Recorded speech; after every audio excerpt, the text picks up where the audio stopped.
जय हिंद ऑफिसर्स, कैसे हैं आप लोग। आशा करते हैं आप लोग अच्छे होंगे और आपकी पढ़ाई भी बहुत अच्छी चल रही होगी।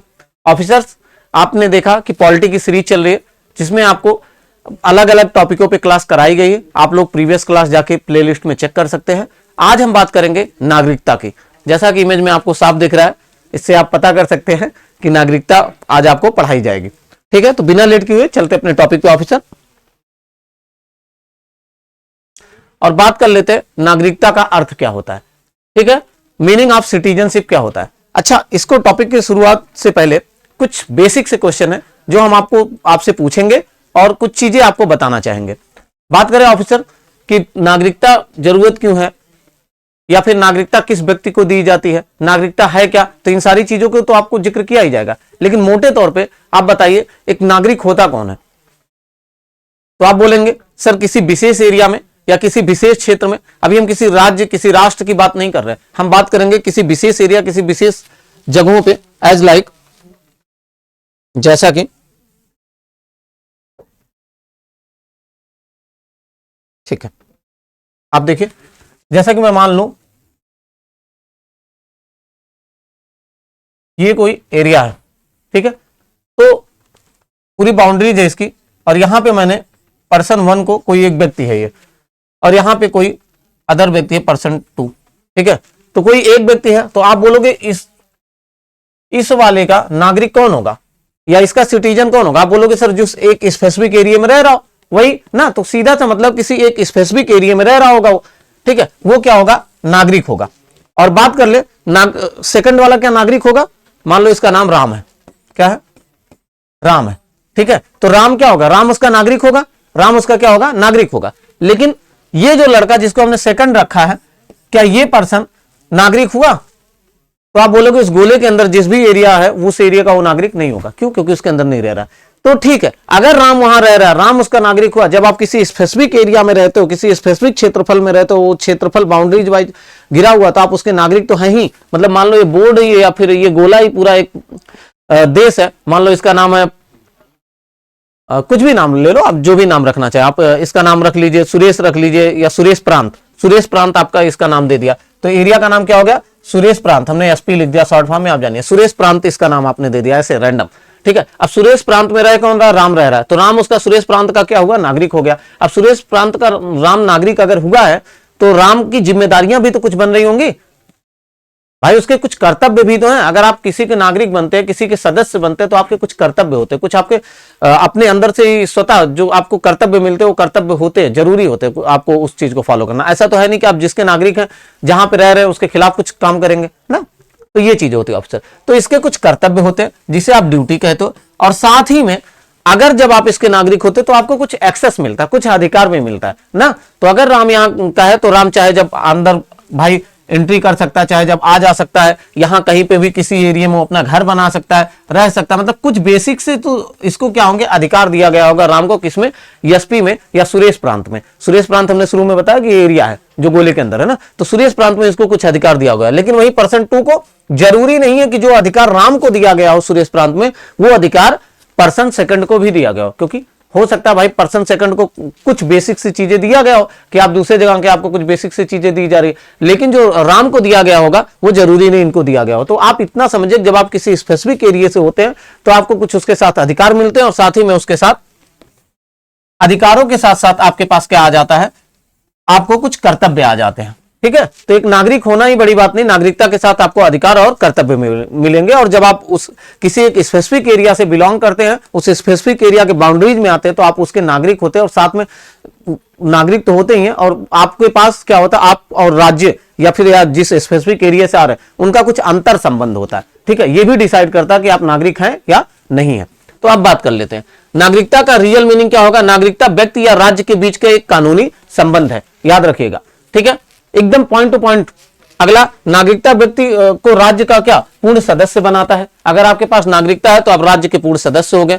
फिर नागरिकता के द्वारा व्यक्ति को नागरिक एवं राजनीतिक अधिकार भी प्राप्त होते हैं। हमने बोला ना कि आपको कुछ अधिकार भी मिलते हैं। भाई अभी हमने इसे नॉर्मल सा एसपी प्रांत लेके आपको बताया, सुरेश प्रांत में एक एग्जांपल दिया था शुरुआत समय में।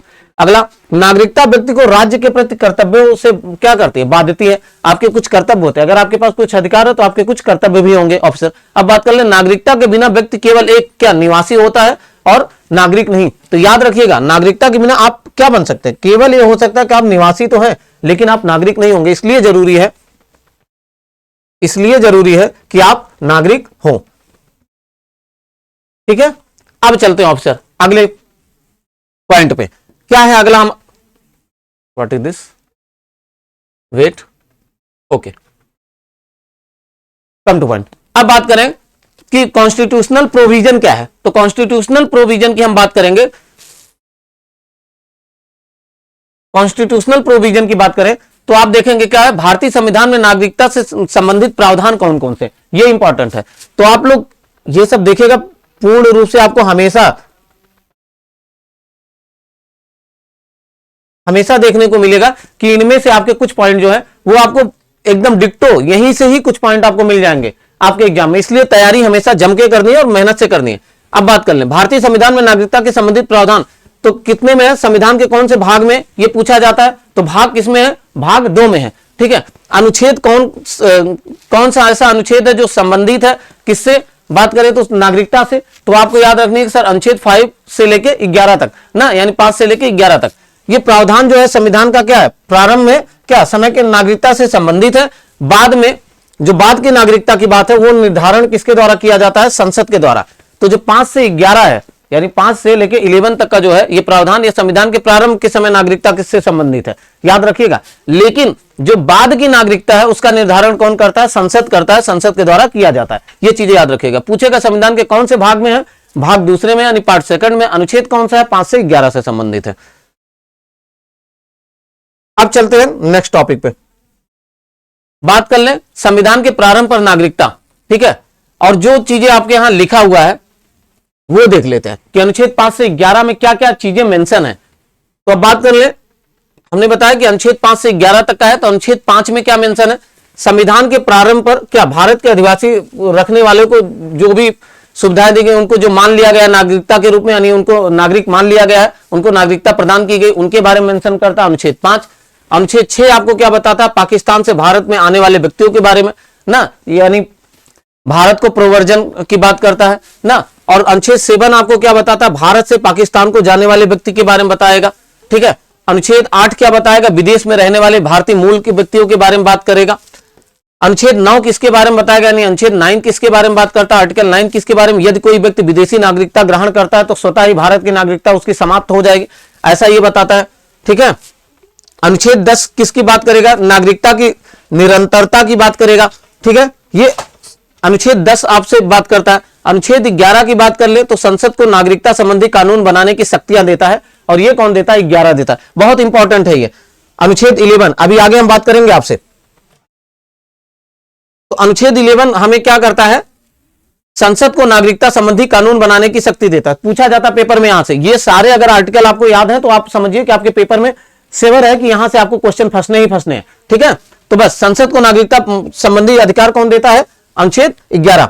अब बात कर लें तो आप एक चीज देखें, संसद को नागरिकता संबंधी जो अधिकार दिए गए, पहला क्या, संसद को नागरिकता संबंधी कानून बनाने का अधिकार तो है, ये चीजें याद करिए। अतः नागरिकता जो है अस्थायी उपबंध जैसे ना होकर क्या है, नियम अनुसार ये समय समय पर क्या होगा, इसको क्या होती है, इसको परिवर्तन किया जा सकता है। ठीक है, तो याद रखिएगा ये अस्थायी उपबंध नहीं है, यानी संसद इसमें परिवर्तन कर सकती है।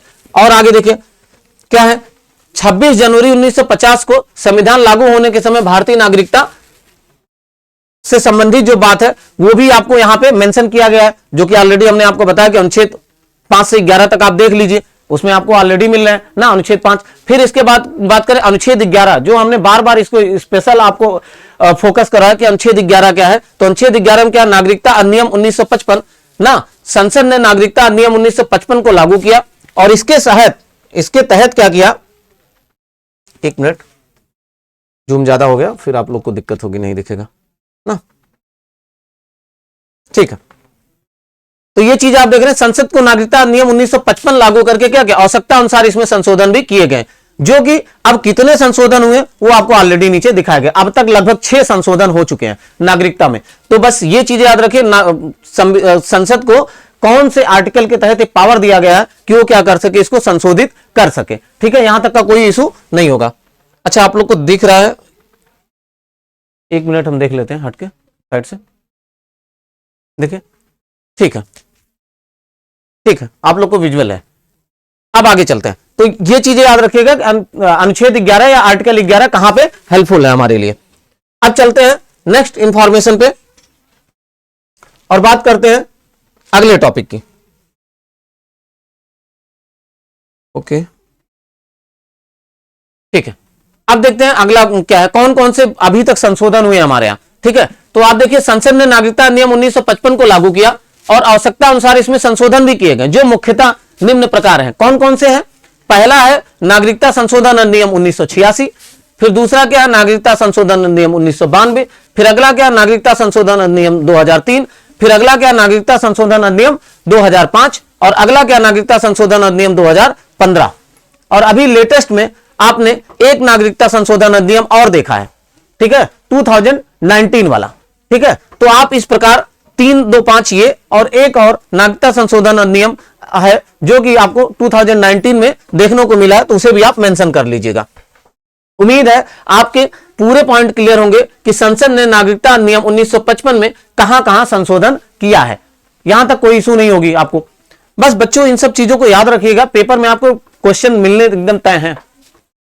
अब बात करेंगे नेक्स्ट टॉपिक की।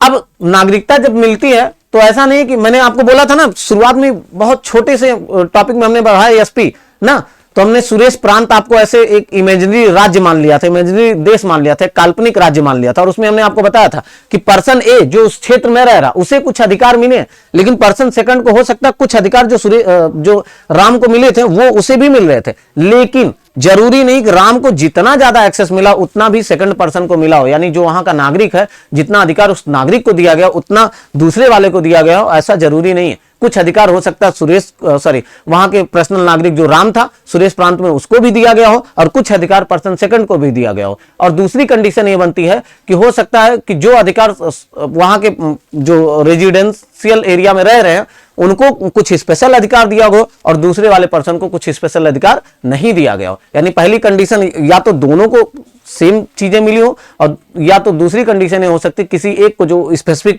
राज्य में से बिलोंग कर रहा है, जो नागरिक है वहां का, उसको स्पेशल कंडीशन में रखा गया और इनको ना रखा गया हो। समझ पा रहे? यानी जरूरी नहीं कि सेम ट्रीटमेंट मिले। ठीक है, अब बात करेंगे नागरिक को और विदेशी नागरिकों को कौन कौन से अधिकार मिले हैं और क्या अंतर है। तो नागरिकों को और विदेशी नागरिकों में कौन कौन से अधिकार हैं और क्या अंतर है। तो बात करें डिफरेंस बिटवीन क्या, right to citizen and non citizen. अब बात कर ले हम भारतीय नागरिकों को प्राप्त मूल अधिकार, बहुत इंपॉर्टेंट है, पीछे वाली क्लास में हमने ऑलरेडी आपको पढ़ाया है। देखिए आप, ये बहुत इंपॉर्टेंट टॉपिक है, एमसीक्यू में अक्सर यहां से क्वेश्चन फंसते हैं। अभी हम दिखाएंगे आपको बाद में, जब इसके पार्ट सेकंड लेके आएंगे तो वहां पे हम आपको दिखाएंगे कैसे यहां से क्वेश्चन बन रहे हैं नागरिकता से। तो बात कर रहा है अनुच्छेद 15, 16, ठीक है, याद करने का तरीका हम बता रहे हैं। अनुच्छेद 15, 16, 19, 29, 30 केवल नागरिकों को प्राप्त मूल अधिकार है, इसे रट लीजिए। तो पूछे कि भारतीय नागरिकता में केवल भारत के नागरिकों को प्रदत्त अधिकार कौन कौन से, निम्न में से कौन से केवल भारतीय नागरिकों को प्रदत्त अधिकार है, ऐसा कोई एमसीक्यू बना दिया यूपीएससी ने। अब उसमें ऑप्शन डाल दिया 15, 16, 19, all of these, none of these. अब जिसको पता है कि अच्छा सर 15, 16, 19 तीनों है, उन्होंने मार दिया कि सर ऑल ऑफ दीज वाला सही है।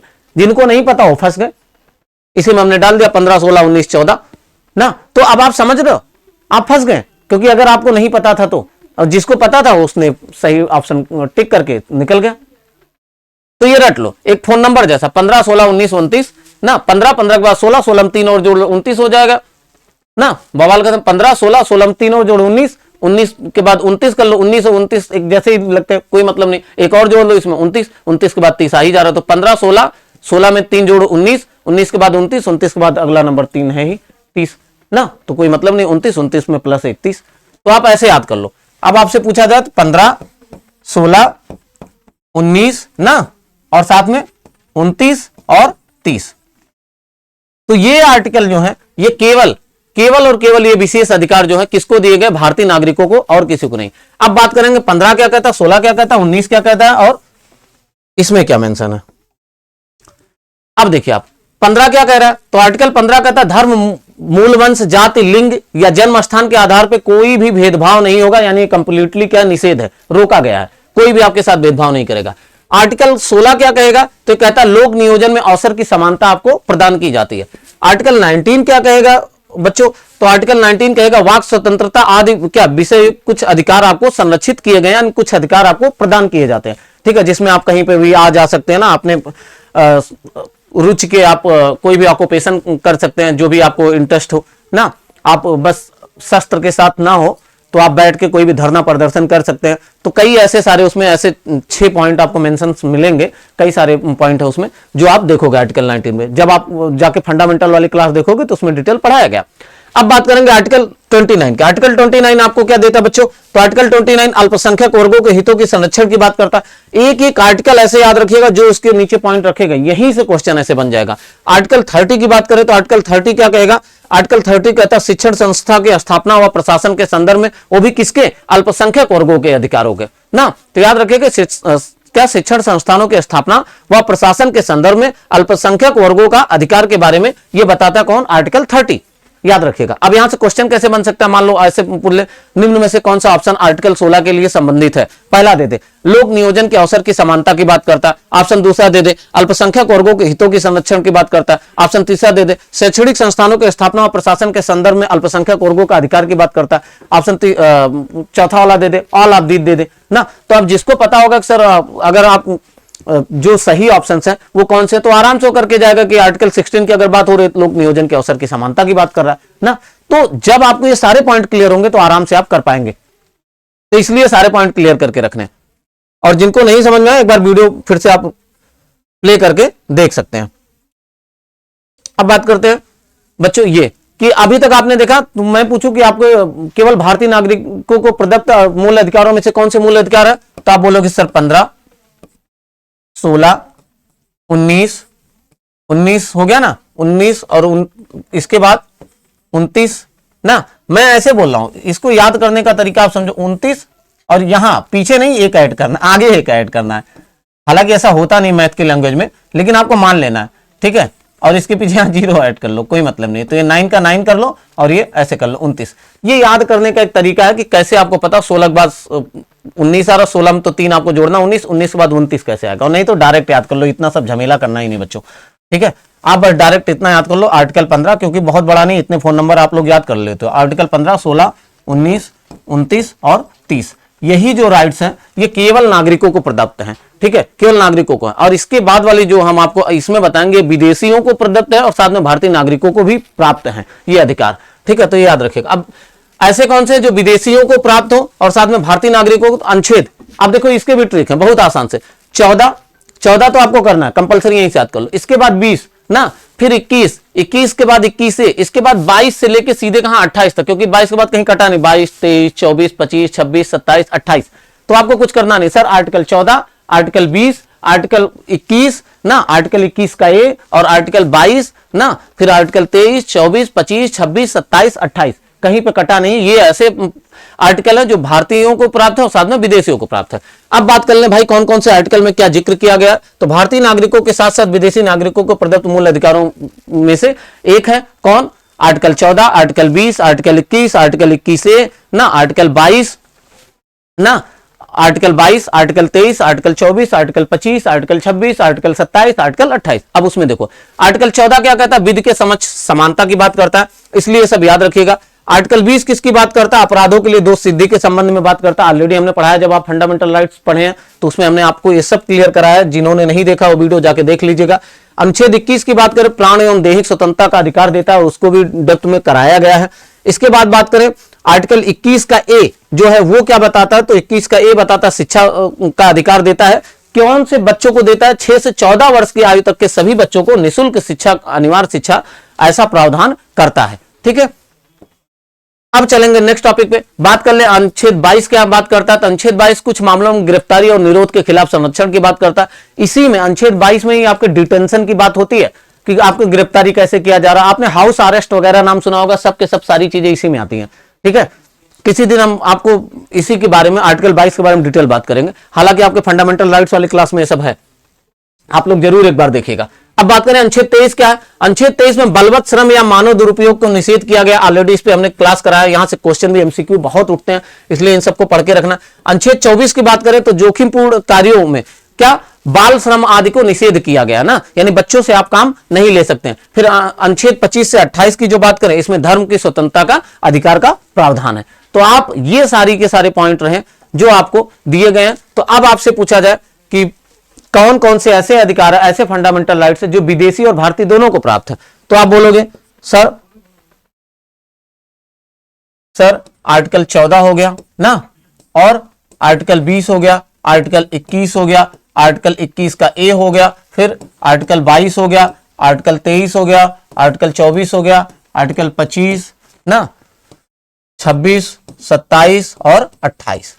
तो इतने ऐसे आर्टिकल हैं, ये सारे ऐसे आर्टिकल हैं जो कि आपको भारतीयों के साथ साथ विदेशियों को भी प्राप्त हैं ना। कौन कौन से प्रदत्त किए गए हैं? 14, 20, 21, 21 का ए, 22, 23 ना। हमें लगता है आप यहीं से याद कर लीजिए, 21 से उठा के सीधे 28 तक, क्योंकि 21 के बाद कहीं ब्रेकडाउन नहीं। 21 में केवल एक चीज याद रखेंगे, 21 के बाद 21 ए भी जोड़ना ना। तो 21 से फिर 22, 23, 24, 25, 26, 27, 28। तो कहीं कुछ लैक नहीं है बच्चों, बस इसी ट्रिक से आप पूरा का पूरा याद कर सकते हैं कि कौन कौन से राइट्स इनको मिले और कौन से नहीं मिले।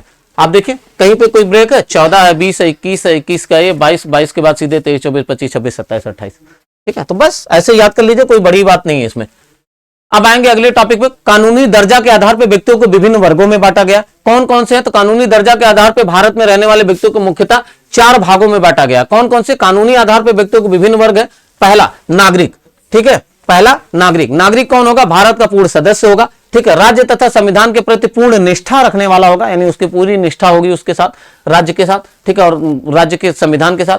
मूलभूत अधिकार एवं कर्तव्य प्राप्त करता होगा, यानी उस व्यक्ति को कुछ अधिकार मिले होंगे और कुछ कर्तव्य भी उसके होंगे। जैसा कि मैंने ऑलरेडी आपको एक छोटे से एक काल्पनिक राज्य माना था ना, एसपी करके, ठीक है, तो वो काल्पनिक राज्य के तौर पे हम बता रहे हैं। ठीक है, अब बात करते हैं दूसरा कौन सा वो है जिस वर्ग है जिसको बांटा गया, तो है अप्रवासी व्यक्ति, या जिसे आप फॉरेनर के नाम से जानते हैं, एलियन का नाम दिया गया। इन्हें वे सभी अधिकार प्राप्त नहीं होते, ठीक है, जो भारत के नागरिकों को प्राप्त होते। जरूरी नहीं कि वो सारे अधिकार दिए होंगे, इसीलिए आर्टिकल में हमने आपको बताया कि कुछ अधिकार जो केवल भारतीय नागरिकों को प्राप्त है वो रिजर्व है, ठीक है, वो विदेशियों को नहीं। और कुछ हमने आर्टिकल आपको 14 बताया ना, आर्टिकल 14 बताया, आर्टिकल 20 बताया, आर्टिकल क्या 21 बताया, 21 का ये बताया, फिर 22 बताया, 23 बताया, 24, 25 और 25 से लेकर 28 तक मैंने सारे प्रावधान ये बताया कि ये ऐसे हैं जो भारतीयों को भी प्राप्त है और विदेशियों को। लेकिन कुछ ऐसे थे जो केवल भारतीयों को प्राप्त थे, जैसे हमने 15 बताया, 16 बताया, 19 बताया ना, तो ये सारे क्या थे? केवल भारतीयों को प्राप्त अधिकार थे।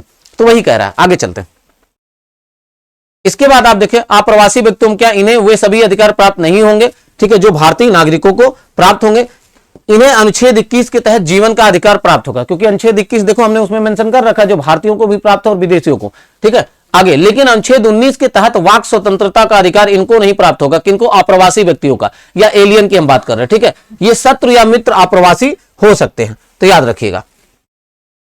अब इसके बाद चलते हैं अगली स्लाइड पे, और अगला जो 2 कैटेगरी आपने पढ़ा, थर्ड वाली कैटेगरी कौन सी है जो कानूनी अधिकार पर डिवाइड किया गया? वो है राज्य विहीन व्यक्ति, जिसे आप कहेंगे स्टेटलेस पर्सन। ये कौन सी कैटेगरी होती है जो कानून के आधार पर बांटा गया? इन श्रेणियों में अवैध प्रवासियों को शामिल किया जाता है, जो अवैध प्रवासी हैं, ठीक है, जिन्हें नागरिकता संबंधी दस्तावेज ना होने के कारण क्या है, अवैध घोषित कर दिया जाता है, उनको हम राज्य विहीन व्यक्तियों के नाम से जानते हैं, ठीक है, कानूनी तौर पे। अब बात करते हैं सर, ठीक है, ये तो राज्य विहीन वाले हो गए, तो शरणार्थी कौन होते हैं? तो रिफ्यूजी टाइप के जो होते हैं वो अपने मूल देश से वर्ग, नस्ल, भाषा, राष्ट्रीयता, सामाजिक उत्पीड़न के आधार पे, यानी किसी विशेष उत्पीड़न के आधार पे जो अपने देश से भाग आया हो, कहां पे, चाहे वो भारत में या किसी अदर देश में, ठीक है, किसी भय के कारण, ठीक है, किसी भय के कारण या किसी और अदर डर से वो भाग कर आ गया हो ऑफिसर, तो और बाद में वो जाके क्या ले लिया हो, शरण ले लिया हो कहीं जाके कि हमें बचा लीजिए, या हम यहां रहना चाहते, शरण चाहते, चाहे वो क्या हो, नस्ल का हो, चाहे वर्ग संघर्ष हो, चाहे भाषाई संघर्ष हो, चाहे राष्ट्रीयता हो, चाहे सामाजिक उत्पीड़न हो, किसी भी डर से अगर भाग के आया और शरण में आ गया तो उसे हम क्या कहेंगे? शरणार्थी के नाम से जानते हैं, रिफ्यूजी के नाम से जानते हैं। अब चलते हैं और बात कर लेते हैं अगले पॉइंट पे, भारतीय नागरिकता का स्वरूप कैसा है? तो भारत में जो नागरिकता मिलती है ये कैसा मिलता है? अच्छा, आपने कहीं कहीं डिबल नागरिकता सुनी होगी, दोहरी नागरिकता, लेकिन भारत में दोहरी नागरिकता नहीं है कि यूपी का अलग दिखा रहे हो ना और फिर आप जाके भारत का अलग नागरिकता दिखा रहे हो, ऐसा कुछ नहीं। भारत में क्या है, भारत का एक एकल नागरिकता का प्रावधान है। इसी चीजों को बताया जाएगा इसमें कि नेचर ऑफ इंडियन सिटीजनशिप क्या है। तो अब बात कर ले, भारत के संविधान में एकल नागरिकता है, अर्थात संपूर्ण देश के लिए एक ही नागरिकता मान्य होगी। ठीक है, अब अगला, भारत अपने नागरिकों को सिर्फ भारतीय नागरिकता धारण करने की अनुमति प्रदान करता है, ध्यान रखिएगा, एक साथ कई देशों को नहीं। आगे चलेंगे, भारत में केवल प्राकृतिक क्या व्यक्तियों को ही नागरिकता दी जाती है ना, याद रखिए, बहुत इंपॉर्टेंट है, भारत में केवल प्राकृतिक व्यक्तियों को ही नागरिकता दी जाएगी। आगे, विधिक व्यक्ति जैसे, अपने यहां ये चीजें जान लीजिए, प्राकृतिक व्यक्ति क्या और विधिक व्यक्ति क्या है, ये इंपॉर्टेंट हो जाता है क्योंकि एमसीक्यू में यहां से क्वेश्चन उठाए जाते हैं। अब भारत में केवल प्राकृतिक व्यक्ति को ही नागरिकता दी जाएगी, विधिक व्यक्ति जैसे कंपनी हो गया, निगम हो गया आदि को नहीं, याद रखें। जैसे स्टेट ट्रेडिंग कॉर्पोरेशन ऑफ क्या इंडिया लिमिटेड बनाम कमर्शियल टैक्स ऑफिसर वाद में 1963 में ये बताया गया कि ये चीजें केवल और केवल भारत में जो है प्राकृतिक व्यक्ति को ही नागरिकता दी जाएगी, ना ही किसी कंपनी निगम आदि को नहीं प्रदान किया जाएगा, याद रखिएगा। तो आप इतना क्लियर रखिए, केवल यहां केवल प्राकृतिक व्यक्ति को ही नागरिकता दी जाएगी। कोई भी कंपनी या निगम है, अगर वो सोचे कि उसे भारत की नागरिकता प्रदत्त हो जाए या किसी के द्वारा प्रदान किया जाए या भारत सरकार उसे दे दे, तो ऐसा पॉसिबल नहीं है। उम्मीद है क्लियर होगा। अब बात करते हैं एकल नागरिकता में अपवाद। जैसे मैंने अभी बोला ना कि भारत में एकल नागरिकता है, भारत केवल एक ही नागरिकता को अलाउ करता है ना, एक साथ कई अन्य देशों की नागरिकता अलाउ नहीं करता, और एकल नागरिकता हमने आपको बताया। ठीक है, अब बात करेंगे एकल नागरिकता में कुछ अपवाद हैं। ठीक है, जैसे भारत में एकल नागरिकता के बावजूद कुछ ऐसे प्रावधान हैं जो विभिन्न राज्यों के नगरों में ना भेदभाव की संभावना पैदा करते हैं। ऐसे कुछ प्रावधान आपको मिलेंगे जो कि हम नेक्स्ट पार्ट में आपको अपलोड करेंगे, नेक्स्ट पार्ट में हम आपको बताएंगे, क्योंकि वीडियो लंबा ना हो जाए और आप लोग बोर ना हो जाए। आपको नेक्स्ट पार्ट में वो सारी की सारी चीजें देखने को मिलेंगी। लेकिन अभी हम बात करेंगे आपको जो हमने कल पढ़ाया था, आपको क्वेश्चंस उसके कराने थे, तो कुछ क्वेश्चन आपके प्रैक्टिस के लिए है, जो कि हमने पृष्ठभूमि, संविधान के पृष्ठभूमि और उसके गठन से संबंधित कुछ क्वेश्चन आपको बोले थे कि वहां से कराएंगे, तो हम लेके आ गए हैं कुछ क्वेश्चन, जो कि आप लोग देख लीजिए। प्रीवियस वीडियो में ऑलरेडी वहां पे टॉपिक थे, देखिए किस तरीके से एनडीए, सीडीएस और other previous year question paper में वहां से आपके प्रश्न उठाए गए हैं। ठीक है, तो बात कर लें कि भारत की संविधान सभा के प्रस्ताव सबसे पहले किसने रखा था। तो ऑलरेडी यहां पे एनडीए 2016 में पूछा गया क्वेश्चन है। तो आप लोग बताइए जल्दी से, आपके पास 1 सेकंड है और जल्दी आप बताइए, 1 से 2 सेकंड है, मैक्स 20 ले लीजिए, 20 सेकंड, हरी अप।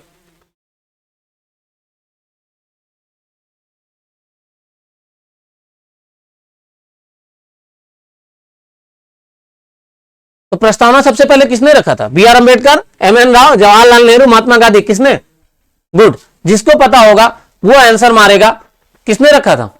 तो आंसर यहां पे लगा हुआ, आप लोग को ज्यादा टेंशन लेने की जरूरत नहीं है। ठीक है, मैंने सर्कल भी कर दिया, आप इसे अंडरलाइन करिएगा और निकल जाइएगा। ठीक है, आगे चलिए।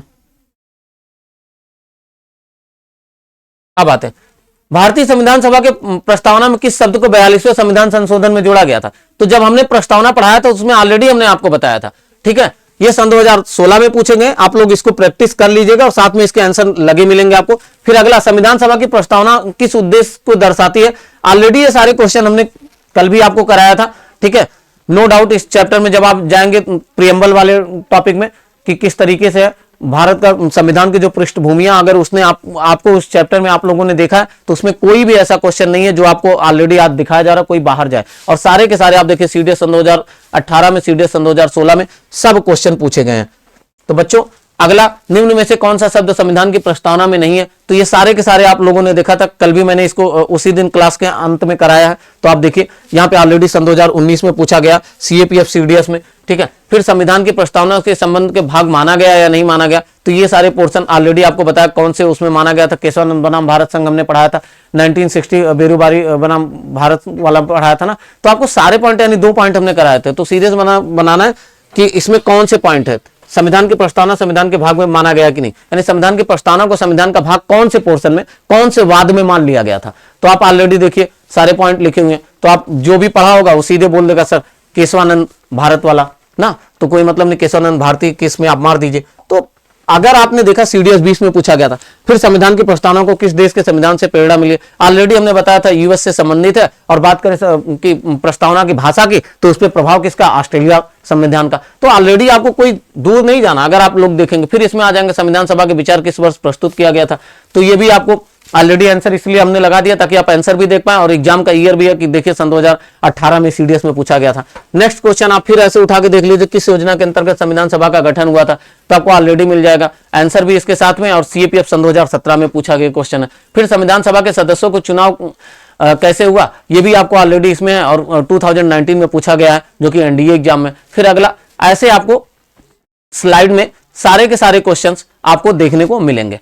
आपको कुछ करना नहीं है, इन सब को देखते चले जाना है। आप देख पा रहे हो कि आप खाली क्लासेज अगर बेटर तरीके से कर रहे हैं, केवल और केवल क्लासेस आप अटेंड करिए, आपके कोई भी क्वेश्चन एग्जाम से बाहर नहीं जाने। बस आप जुड़े रहिए, प्लेटफॉर्म के साथ बने रहिए, आगे पढ़ते रहिए, आगे बढ़ते रहिए। निश्चित तौर पे आप वर्दी लेके आएंगे इस साल।